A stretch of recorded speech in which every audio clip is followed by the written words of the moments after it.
The Birth of a Nation shot was much more complicated than you might think because really Tom is the only new piece of footage in that particular scene. It's just him. We shot it in Will Rogers State Park, and so Tom was in makeup on a horse. As he rides away from us, what I had to do was look at that old footage and try to guess how high do I think the camera is above the ground. Guess how far away Tom has to be from camera so he's riding in front of the group, which is all, decades earlier, and just how does that all mesh together? So we start out here with our original photography in full color, and we're trying to end up in a place that's as close as possible to the framing of the Birth of a Nation footage. Picked similar lighting, similar kind of texture on a dirt road with Tom Hanks going through his actions. That was just the shooting on the day. All the other stuff that it was incorporated in that is degrading Tom's image so it looked like all the stuff from the original footage, which was in pretty bad shape. We started off, it's supposed to be a still of Tom, so we did all this paint work to look like an old photograph, because that's what we're looking at first, and then that starts moving, and then that sort of introduces you into the scene. And gradually animated into bringing up the grain and the moving footage. And all of this is just the treated original element. And then at a certain point here, we start splitting in the tracked ground from the Birth of a Nation footage. And we've had to rotoscope Tom on top of this and split in the old footage. One of the things that we were fascinated with is because the original footage has tire tracks on the road from the camera vehicles and stuff from D.W. Griffith, well, we didn't want to tamper with that, so we left that there. It's still in the shot. Now, when I was a baby, Mama named me after the great Civil War hero, General Nathan Bedford Forrest. She said we was related to him in some way, and what he did was he started up this club called the Ku Klux Klan. They'd all dress up in their robes and their bed sheets and act like a bunch of ghosts or spooks or something. They'd even put bed sheets on their horses and ride around. And anyway, that's how I got my name. Forrest Gump. Some scenes you'd never guess would be for visual effects is when the guys, when Forrest is now the older Forrest Gump, Tom Hanks, he's being chased by the guys in the truck and they're still throwing rocks at this poor guy. Well, you don't want to run over Tom, at least that early in the show, maybe later, but the guys are supposed to be right behind him. So we shot Tom by himself, just running towards camera. This was in our Bluff Plantation, which is where the Forrest Gump house was built, going up that road on that beautiful oak sort of alleyway. He did all this running. Then we just had the guys in the truck do a couple of passes as they run towards us. And the trick was Tom would run at us and he exits. So the guys now in the truck are running at us, but we pan with them. So it's timed so that Tom exits on a lock-off right when the truck starts to take over. So now we can pan, and when we pan around, there's a stunt guy out there finishing the run for Tom on the second piece. It's not Tom. He did the leap over the fence in the distance, if I remember correctly. And again, roto-mats over Tom, him running by himself, a truck by itself.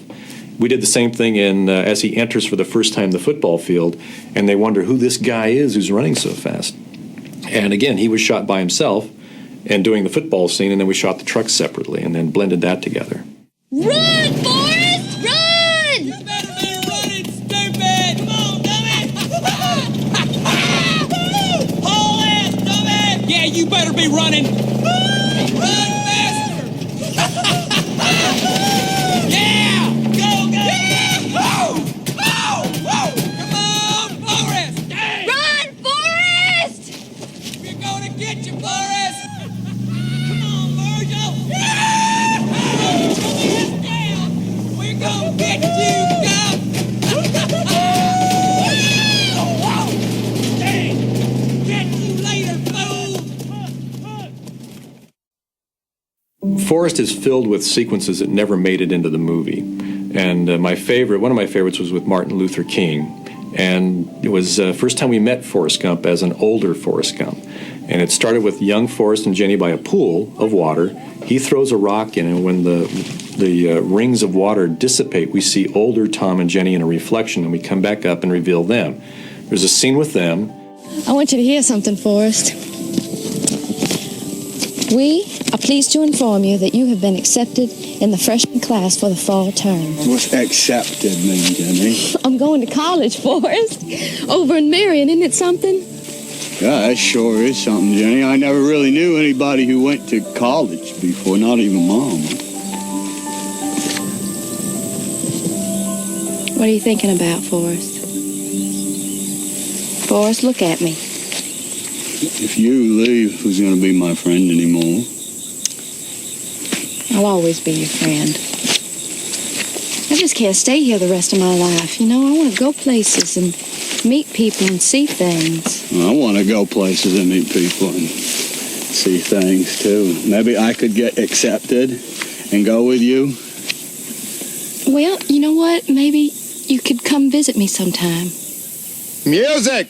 Tom hears something. He goes, "It's a parade!" A parade, Jenny! He runs up to it, and it's this awful confrontation, of course, between Martin Luther King's Civil Rights March and, the authorities. So he goes into the middle of it, not knowing what it is. He just thinks it's a parade, of course. And he's sort of looking around, what's going on, and there's these guys, the cops there have these vicious dogs, these German shepherds that were trained to, when they let them go, they go charging at the group, the marchers, teeth bared, growling, furious. Tom, of course, as Forrest, sees the dogs. You have a quick flashback of young Forrest holding all these puppies, licking his face, because, of course, Forrest knows all these dogs, too, like he knows everybody. He runs out there just to play with them because he doesn't know anything bad's going on. He picks up a stick. He yells all their names, throws the stick. The dogs are trained to do a beautiful 90-degree quick turn, boom, and race off. He's out there playing with them, and he diffuses the whole thing. Comes back in, and he apologizes to Martin Luther King for sort of disrupting the parade. Sorry about your parade. They just dogs. They don't know any better. And then he takes off. Here! Steve! Here! What do I got? I got my stick. Oh, right. Hey, lad. Who wants this? Come on.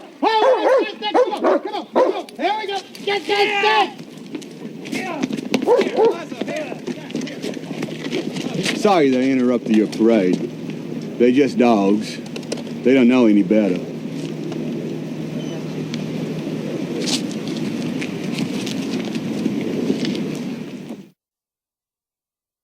Well, the Vietnam sequence has an awful lot of material going on in it. The opening scene to the Vietnam section, basically Tom lands with Bubba.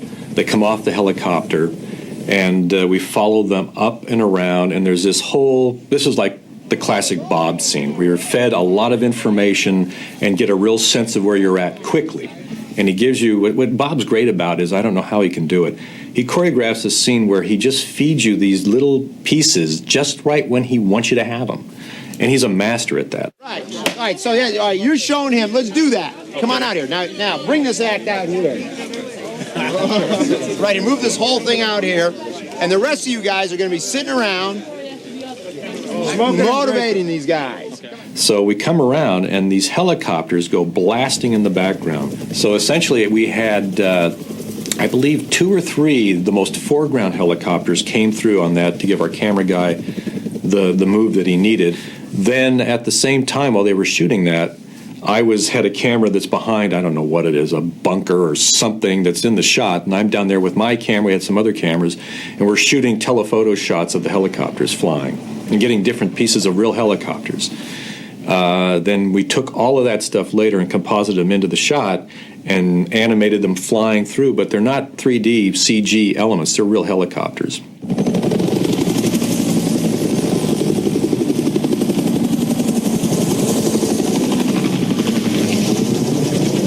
What I think is kind of a cool beginning to this scene is we're following Tom. We was talking about all the different rain you go through in Vietnam. We come around with Tom, and it's really dark, but it wasn't dark, it was bright sun. So we made it look dark and moodier. Comes around, the rain stops, and the sun comes out. Well, we caused the sun to come out, got rid of the rain, and then that's when the tracer fire starts, because there's one brief animation where the guy in the foreground gets hit, and all hell breaks loose. We got this tracer bullet material, and basically we were shooting it at the camera to see what it looked like. See if we could even use it, the real thing. Well, we couldn't use the real thing because it went by so quick. but it gave us a sense of the feel of it and the reality of it. That was all animated in, basically, into the shots looking at the jungle, and all the stuff's flying right by your face. It's hitting, there were bullet hits on plants and things that we would line up to, so it would hit just at that moment. Boom, boom, boom, boom, ripping stuff apart. There's a couple of guys on a large gun that get blasted away while Gary's yelling orders to everybody, trying to get everyone to do their job. And what we did is we shot our actors on this thing blasting away, and they were wired from the back. So at a certain cue, they were jerked out of the shot. We started off by shooting a fireball element or two, some explosions, I think, at different speeds, just this pyro blowing up, and I think we might have had wind kicking it up a little bit. We shot, I mean, unfortunately, we didn't have quite the right materials, but we set in these pretty lame-looking dummies that we had, and also pulled them out with wires, and basically when we pulled them out, just pieces flew in the air.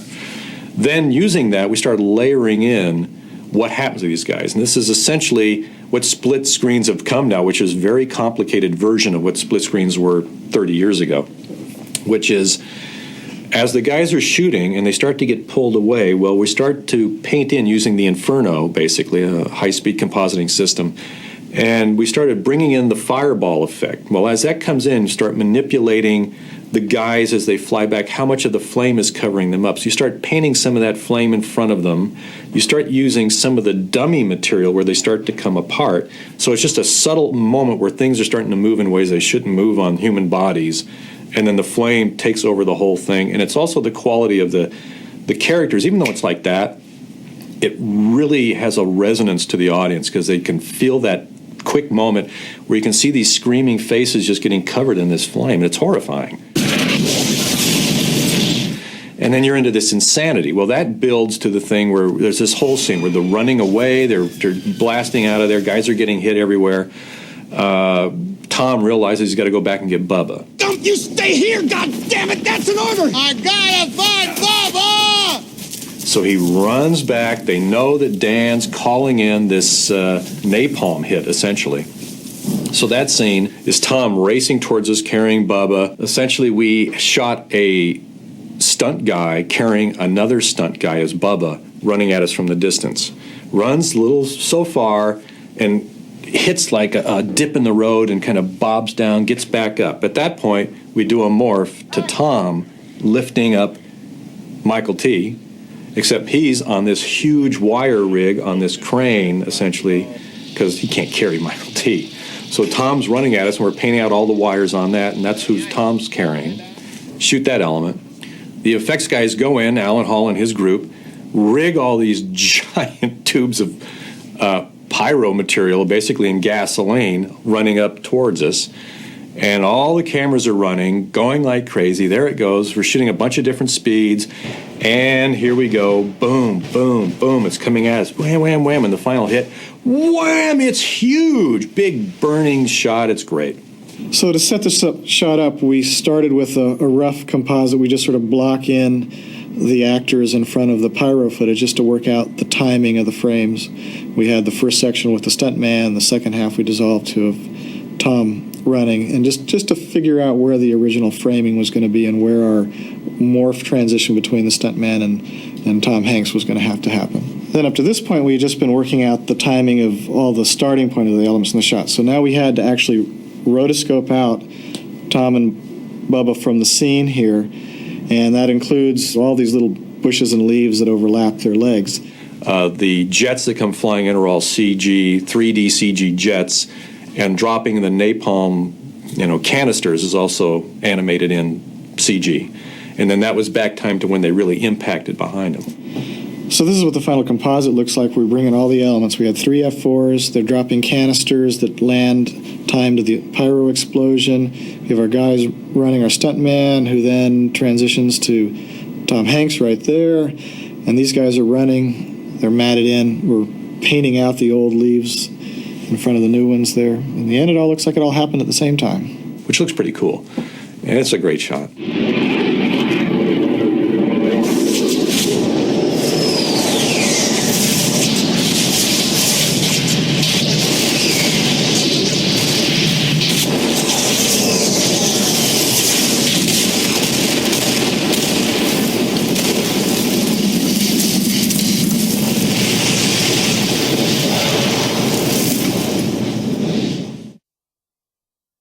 Another scene that was lost is Forrest goes to China, because we had that one scene in there in China, and he's playing ping pong with elder George Bush, who then was the ambassador to China.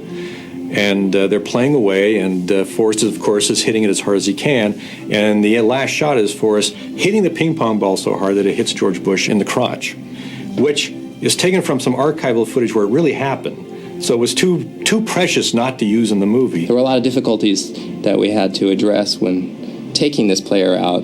One was when we put Tom in, he obviously had to sync with the ping pong ball as they hit back and forth. So we began by standing Tom in front of a blue screen here, as you can see here, and we suspended these little target marks for Tom to sync the position at which he should hit the ball. So this is just a crude composite, how we've taken the blue screen away and we've positioned Tom behind the table in the original archival footage. Now that we've removed the original player, we took Tom off of the blue screen and we inserted him behind the table in the correct position. We got to about this point in the process of this shot before it was actually cut from the film. But you could see that it was definitely starting to come together and was going to potentially be a very humorous shot. The Johnson scene and the Nixon scene, and also in a different way, the Lennon scene is all the color footage. The problems were sort of similar in a way, except it was color. It just added one more layer of things we had to worry about to match to. So we started working on the Lyndon Johnson footage. We had a whole different task because now we were working with old 16mm color footage, and there's a whole different look and feel to that. Some of the challenges were the same. We had old archival footage that we were going to position Tom into, and we're having to strip Tom in behind Lyndon's hands. And actually there was another military person in this position that we had to get rid of and then drop Tom in. In a shot like this wide view here, we decided to use a recreation where almost all of the set is actually a stage set that we shot.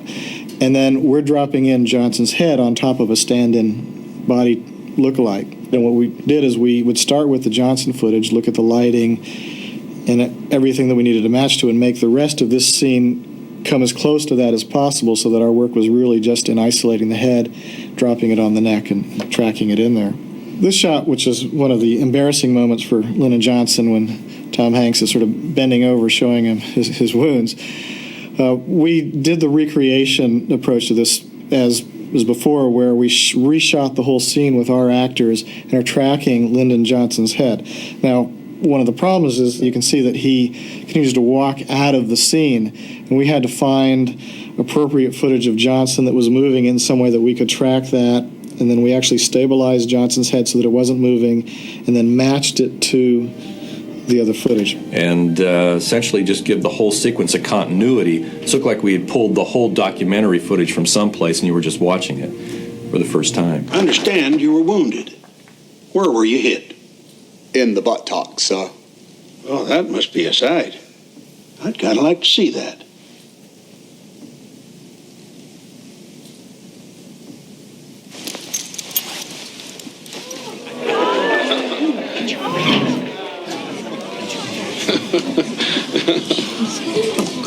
God damn, son.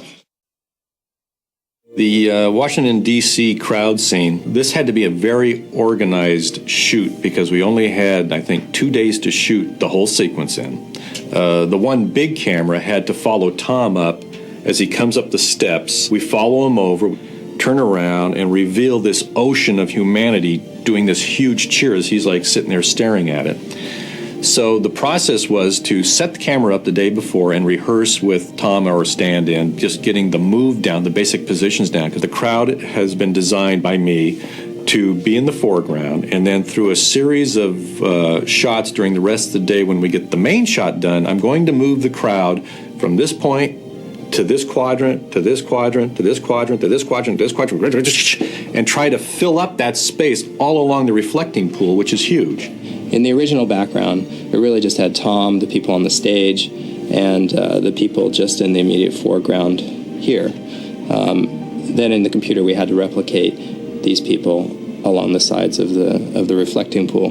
And what we did is we would shoot multiple passes of these people in different positions. So you can see here, this was the original background. Then we would take a group of these people, shift them over here, do exactly the same camera motion without Tom, without the people on the stage. And then we would combine that pass with just the people over here with the original background with Tom until we're able to fill them in along the sides here. And you can also note that the reflecting pool doesn't feel like reflecting that day.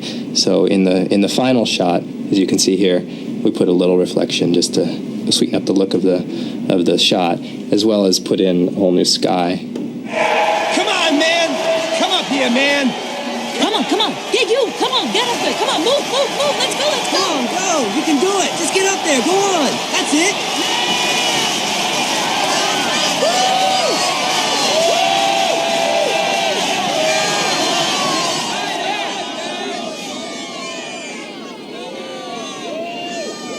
Tell us a little bit about the war, man. War in Vietnam? War in Viet fucking Nam!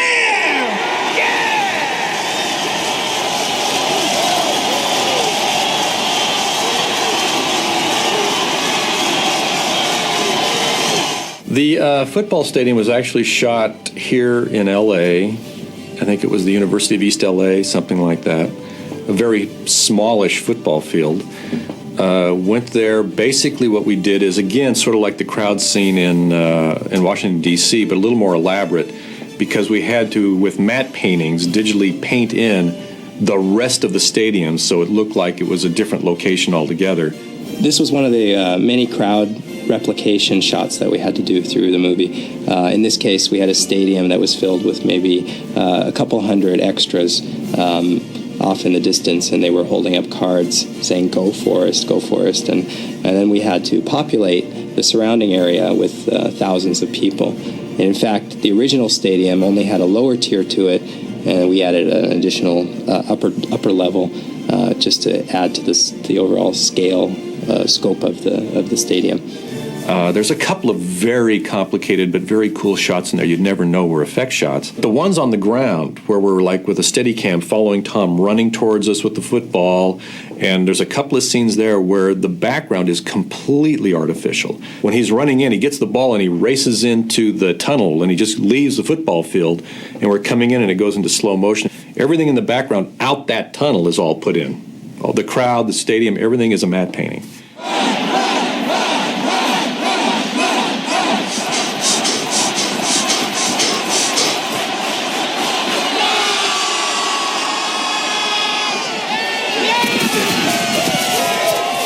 The ping pong game was shot at Paramount Studios. There was only, I think, one tier of people put in, basically. Everything above that was all painted in and designed beautifully, so it looked like this thing went on forever. It's like, because we're in China, so it's supposed to be like these stadiums hold 100,000 people. So it just goes into the dark, basically. You just see waves of people going up. Those were all painted in for the most part. And then again, given a little bit of noise, essentially, to give it kind of a sense of movement in there. I was so good that some years later, the Army decided that I should be on the All-America ping pong team. We were the first Americans to visit the land of China in like a million years or something like that. Somebody said world peace was in our hands. But all I did was play ping pong. A very lyrical moment, which is very beautiful, is when Tom and Jenny and Little Forrest are walking towards the Bluff Plantation House, or the Gump House. And what we did is we shot the three of them as they walked away from cameras. So we came back weeks later in a place, because we had really marked the camera position and all the information quite thoroughly. We spent the day shooting this elaborate time-lapse shot where the shadows move across the real location.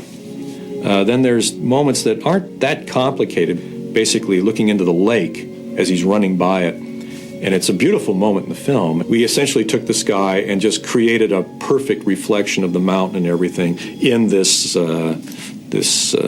lake. Like that mountain lake, Jenny, it looked like there were two skies, one on top of the other. The cornfield shot where young Jenny and Forrest run out there getting away from the, I think the stepdad, where she says she wants to be a bird and fly far, far away. Well, we're on the two kids inside the cornfield, and when we come back up, we're revealing this whole cornfield and distant, buildings and stuff, and these birds fly out and take off. Real sense of freedom to it, and all the birds are all computer graphic birds put in and all animated to look like they're flying out of the cornfield. They originally set this shot up with the children sitting in the cornfield, and they had this big camera move craning up. And they tried to release these doves off on cue. However, the doves kept flying off in the complete opposite direction or not flying off at all. For the sake of time, they asked us to create these computer-generated birds that would fly off at the perfect timing and in the perfect direction. And there's a whole sky put back. And there's a lot of sky replacement in this show to help create the kind of atmosphere Bob wanted at that moment. Dear God, make me a bird so I can fly far, far, far away from here. Mama always said that God is mysterious. He didn't turn Jenny into a bird that day. Instead, he had the police say Jenny didn't have to stay in that house no more. The Dick Cavett show was a little different because it was taken from television material, which was John Lennon on the Dick Cavett show. And so we basically got that footage, watched it. The set was duplicated to look just like the old Dick Cavett set. Each shot has a slightly different blend in it. Dick Cavett was really there, made up to look like a younger Dick Cavett as he did on that show, at that particular one with John Lennon. Now, in some cases, because the sets were so similar, we were able to use a part of the real set split in with a section of the set from the TV show, and that's how close we were able to, line all those things up, so they weren't like rotoing John out of every single scene and then putting him into strictly just the live action plate in the background. And then again, his mouth was morphed. No religion too? Which was very difficult.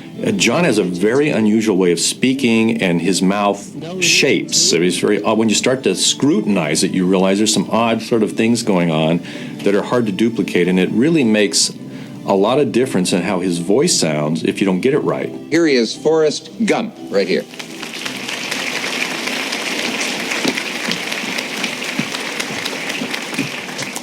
Gump, have a seat. Forrest Gump, John Lennon. Welcome home. Had quite a trip. Can you tell us what was China like? In the land of China, people hardly got nothing at all. No possessions?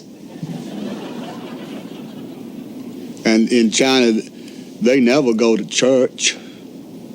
No religion too? Oh.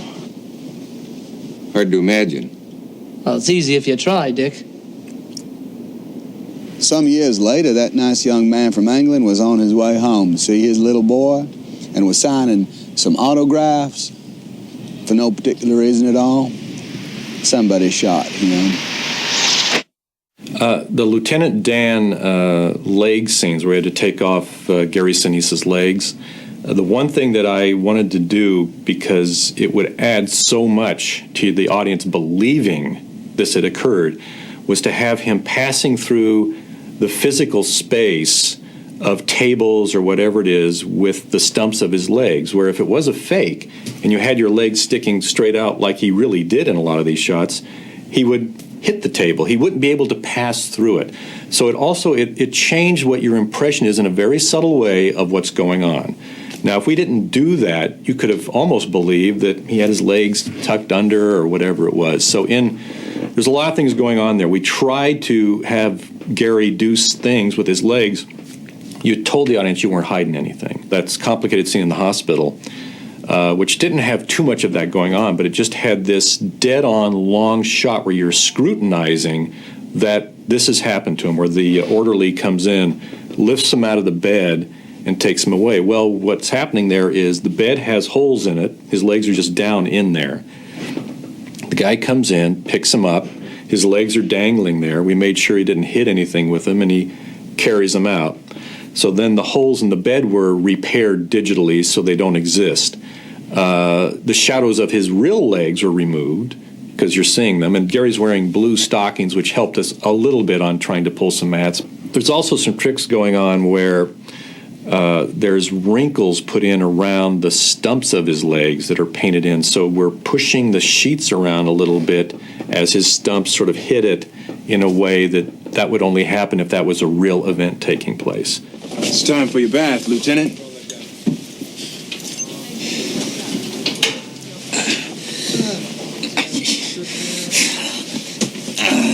Harper? I think the more successful shots there are, which telegraphs the idea that his legs are cut off, is when he falls out of the wheelchair in that desperate scene in that crummy apartment. And what I did was I put an old table there. Gary falls out and he does the whole scene, but the table's not there. We took the table out of the scene, and then he swings with his real legs going right through where that table is and comes forward to the audience right before he forces himself back up into the wheelchair. And once we got that shot, we put the table back into the scene. We shot what's called a blank plate. Basically, no actors are in it. And then that table and that area is put back into the scene with Gary digitally, basically composited in there. So then the legs are painted out, and it just takes a little bit more away from the artificial quality of it. I mean, he could never have done that with real legs anywhere. This is a shot where Forrest and Lieutenant Dan are shrimping, and Lieutenant Dan lowers down from the mast, and you can see as he passes right in front of Forrest that he truly doesn't have legs. In the real shot, of course, he has legs, so what we had to do was digitally erase the lower parts of his legs and replace that open space with the background of the boat, with part of Tom's arm and leg as he passed over. Now, it's particularly difficult because there's a camera move here, and the perspective of the background that we're reintroducing is shifting continuously. So in this particular case, you couldn't just grab a piece of the boat and paste it over here, because the perspective of the background in this particular area is completely different than what it might be in the area that you need to replace on a frame-by-frame basis. And it's just the same thing we did on the boat. There's a great scene on the boat where he's thanking Forrest for saving his life, and he realizes that means a lot in this movie. And he's sitting there with his legs in front of the side of the Jenny, basically, the shrimp boat. And he swings around and jumps into the water. Well, what we did is we cut a big section out of the boat. So there's no side there. Gary's sitting right next to this hole. He does the scene with his blue legs hanging down like this, swings out right through that solid space of a boat, and then leaps off into a mattress. He never did go in the water because of all the different takes we had to do. Then we put the side of the boat back in, and then blended that into the scene with Gary so it looked like it was a solid piece. And then all the time, each one of these leg shots, however his pants are handled with a knot at the end or whatever it is, we had to duplicate that same fill in CG and then blend that together so it all sort of covered up where his real leg was and made you believe it was a stump. And then just more complications. When he jumps, when Gary goes off, we had to go to a piece of film where it was a stunt guy jumping off, and the stunt guy is who you see through the little hole in the boat, and he's the one who went in the water each time. Forrest?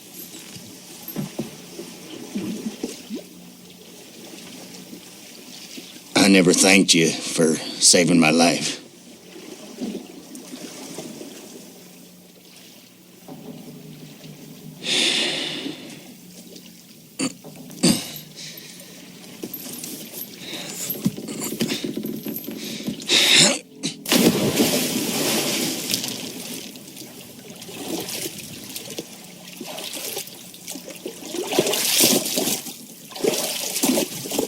He never actually said so, but I think he made his peace with God.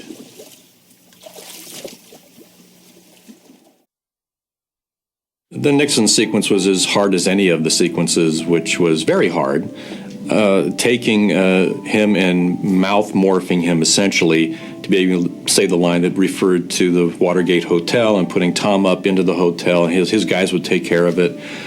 He's also holding a plaque that he's going to give Forrest, which has Forrest's name on it, and we had to put the plaque face onto the one that Nixon was holding, which doesn't seem like anything, but it was such a lot of subtle bobbing and weaving and perspective changes. It was really painful matching that in. And we start out on the shot by replacing what was on the original plaque, tracking that in, pulling all the way back out to reveal Tom, getting rid of the original guy who was standing there receiving this award, and replaced all the shelf work, added the extra little bit of camera shake. The continuing challenge in all this archival footage is it was never shot with the intention of being used for effects work. It's a camera sitting on somebody's shoulder, the guy zooming in and out, which they tended to do a lot in news situations. It's shaking all over the place. It's 16 millimeters, so there's all this grain and stuff. And trying to make that fit into our new elements was just an incredible feat of not so much pushing new technologies as really pushing the limits of doing some things we knew how to do and doing them very, very well. A few months later, they invited me and the ping pong team to visit the White House. So I went again, and I met the President of the United States again. Only this time they didn't get us rooms in a real fancy hotel. So are you enjoying yourself in our nation's capital, young man? Yes, sir. Well, where are you staying? It's called the Hotel Ebbot. Oh, no. I know of a much nicer hotel. It's brand new, very modern. I'll have my people take care of it for you.